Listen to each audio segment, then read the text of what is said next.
Hello and good morning, everybody. Thanks for joining. Thanks for tuning in. I apologize, it's been a while since I've put a video up, but we had some illness in the family that had to see to, so I wasn't able to put anything up. I'm out here in the annual bed right now and just standing in front of one of the chayote. This thing, the stick that it was on has leaned over, so I've got to figure something out with that because it's sprawling everywhere. I've honestly contemplated just pulling them up just because, I don't know, we don't eat them a ton, but it's hard to pull them up when it's blooming all over it, so it may be starting to make some squash, and I'd like to see how much it makes now that it's warmed up and we don't have to worry about frost anymore here. But we'll see. This one's not really blooming, but it still looks okay. But this one is blooming all over. See? Flowers. They're kind of, the flowers kind of blend in. They're not green, but they just kind of blend in with the rest. But look how good the chives look. They came back really full and nice, and this one's actually about to bloom. So the longevity spinach is starting to bush out a little bit more. But I wanted to show you something that I did. I got this idea for these trellises here from homesteadandchill.com. It's a homesteading blog that I follow and subscribe to. All this is right here is concrete remesh, and you can buy panels of it. I think that's maybe 7-8 feet tall, something like that. And then I have 10-foot rebar that I've put at least a foot in the ground, if not a foot and a half. And then I just zip tied the remesh to it.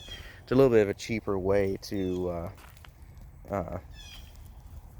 do this than to build some of your big arching trellises and stuff like that. And I'm a cheapskate, so anytime I can get out doing something cheap, I will. Nothing against the arch trellises, they look really good, but I just don't want to spend all the money on it, because one of these, I have two, but if you bought one remesh panel and then two 10-foot rebar, that's round about $20 if you buy it at like Home Depot or something, which is where I got mine. Yes, I know I'm supporting a big box store, but it is what it is.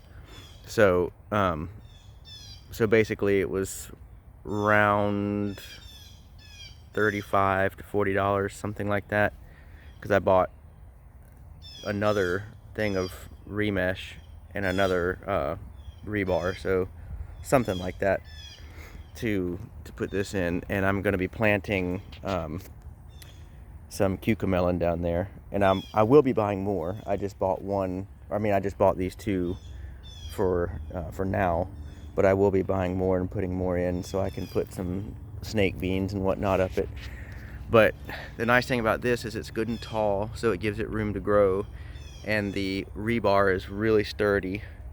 Remesh is a lot cheaper than buying, some of your like cattle panel or something like that, or hog panel, chicken wire, stuff like that.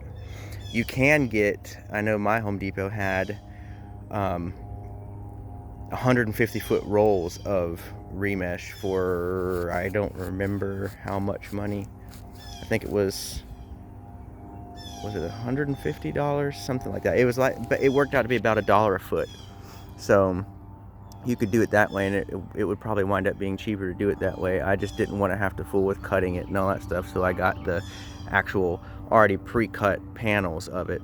So, but the remesh is sturdy, the rebar is really sturdy, and it's really easy to, in my soil, it's really easy to drive it into the ground. I didn't even have to use a hammer.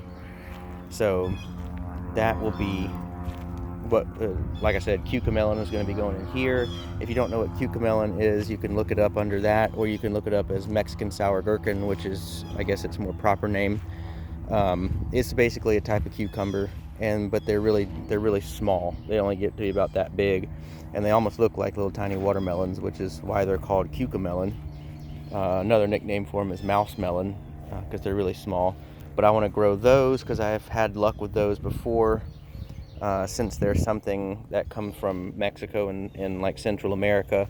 They're used to the heat, so I'm going to be putting those in over there, and then I'm interested what they'll be like when you make pickles out of them, because personally I don't care for cucumbers raw, but I do love pickles. So, and then right in here there's one, there's two, there's three, and there's four right there.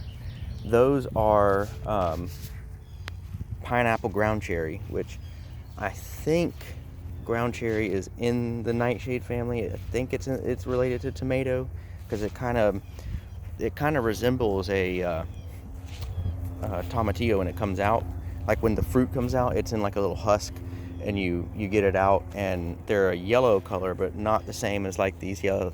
Like look down here, I have some yellow pear tomatoes that are on the ground that fell off, and I've got some that I need to harvest. But see that kind of yellow right there? That's just a plain yellow. The ground cherries are kind of a goldish yellow, like a deeper yellow. And they're called pineapple ground cherries because they have a hint of a pineapple flavor when you eat them. They're kind of sweet, and they're really, really good. I bought, just to experiment, I bought one last year, and I planted it, and it grew well, and we got several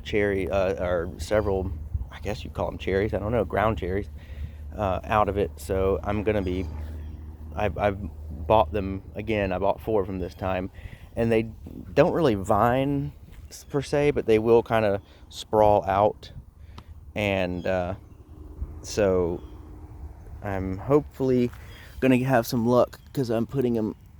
Last year I had them in a raised bed. This year I'm putting them in the ground, so hopefully they will do well here as well.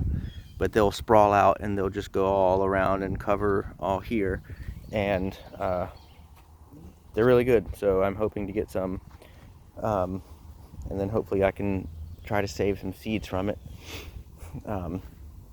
So that's what's going on right now in the annual bed. I haven't put the cucamelon in yet, but that will be going in hopefully today. Everything else is going pretty well. By the way, those trellises are where some of my Seminole pumpkin was. I got my last 2 off the other day. I tossed some of the leaves around my Jamaican cherry tree to rot down. But yeah, I pulled them out from over there because it was continuing to vine and produce flowers, but they were only producing female flowers, so it was kind of at the end of its life. So we'll see what happens. The roots, I just cut the vines and left the roots in the ground to rot. So I may have some pumpkins popping up again, who knows. But a lot of the trees are getting happy because it's warming up. Jamaican cherry, as you can see here, is starting to bloom. So hopefully we're going to have some Jamaican cherries soon. I'll show you over here. I planted, hold on, I'm not going to walk right there. I saw a spider web. I don't feel like getting a spider web wrapped around me. But I planted, look at all the dandelion out here.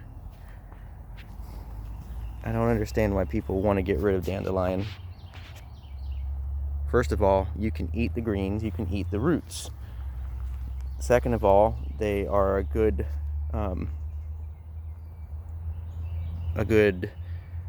what's the word I'm looking for? Helpful bug attractor, I guess, if you want to use really layman's terms. And 3, I mean, look, they're just pretty, and they're not hard to maintain. But yeah, I don't understand why people want to get rid of dandelions. I've got, this time of year, the wildflowers just pop up in here like crazy. But you can see over there, let me get in some better light so you can see it better. The sugar cane is coming in nice. My poor tangerine tree that I planted. I'm hoping that it just went into shock, and I'm trying to baby it and bring it back, but it looks sad and pitiful. But here's some more sugarcane here, and then there's some more here. It looks like just grass, but that's because sugarcane is grass, but I do know that it's sugarcane and not a regular grass. If you can see right here, I had a fiasco back here. So I cut down another rain tree and used it as a stake. I got a really good and tall one. And I had planted, I think I had shown that I had planted in a pot some yellow dragon fruit seed. Well, I planted it out. There's one of them right there. I hope it survives, because I had planted one on this side and then that one on that side. And I came out one day and all over here, something had dug this really deep hole. I don't know what dug it. It didn't look like something that a raccoon would do, I don't think, but it could have been. I have a trail camera. I need to just put it up out here and see if I can figure out, although it hasn't been back. But anyways, I put the dragon fruit in here, and came out. There was a big old hole, and the dragon fruit plants were gone. So I dug around in the sand, in the dirt, and I found them, and I planted them again, filled the hole back in, all that. Came out the next morning, the same thing happened. Only this time, I could only find that plant. The other one is gone. So I don't know if it got eaten. I don't know what happened, but all I could find was that one. So I hope that it can survive, because it had been dug up twice, actually 3 times, when, if you want to count taking it out of the pot. But it had been dug up twice since I put it in out here. And yeah, so I'm hoping, crossing my fingers, that it will survive, because yellow dragon fruit is very, very good. And it has to have something to climb up here. So you see, I got a really nice and tall one here. And eventually, depending on the circumstance, I may get some more of the remesh and stuff and put that out here and let it sprawl on that. But I put this dragon fruit out here. It's farther away from everything, because I had space out here, and dragon fruit is a type of cactus, so it doesn't need as much water. So I'm not, it's nowhere near being in range of the sprinkler, but that's all right, because I don't need to water it as much. So that's why I put it out there. But I'm just hoping that I get some dragon fruit. Take a look at this fig tree. It has come back to life way earlier this year than it did last year. Last year it was in its pot still, and it was late spring, almost early summer, before it came back. And it's early March and it's already back, so it must be happy where it is. But this is what I come out to pretty much every morning. Something roots around under these trees, which won't necessarily hurt the trees unless they dig too much, and it loosens up the roots and it falls. So it's really annoying. I might need to try to mulch around there and prevent it. But I mean, I've mulched around, see here? I've mulched around this Pakistani mulberry, and it just moves it out of the way and roots around. It's frustrating.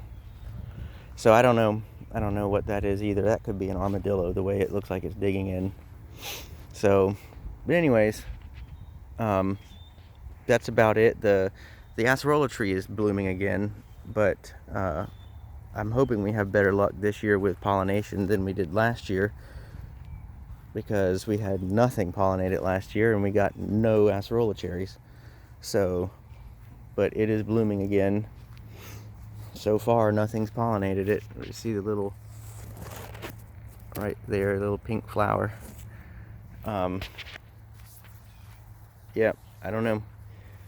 Hopefully we'll get some pollinators in. I need to, I probably need to come out here. I put some bee balm in right there, and that's what that bushy stuff is. But it never really attracted any bees. So maybe I should come out here and clear all that out and put some sunflowers or something out here, some pintas or something, to attract I know pentas will attract butterflies. I'm not sure about bees, but bees love sunflowers, so I might throw some sunflowers in here. I need to get some Mexican sunflowers to throw in here. But anyways, pentas would be nice just because they're perennial. But like I said, I don't know if bees will come to pentas as well as butterflies do. And butterflies are good pollinators, but bees are what you really want. There's my poor little Meyer lemon. It always looks like it's right on 1 foot in the grave, but then it pops up new leaves. So I don't know. There's a possibility that I'm going to be buying some key lime to put out here. I'm just very leery about putting in citrus because of the citrus greening crisis, you could kind of say, in Florida. I mean, really, it's wrecked our citrus industry. It's been very bad. And last thing here before I sign off, look at that. I had said that there was a tomato plant that had popped out here, and it's blooming, and it's actually got a tomato on it already. So I'm interested to see what happens. That's some sugarcane popping up. So that right there is a potato that's come out of here. But it's amazing when you put stuff in compost what will sprout out of it.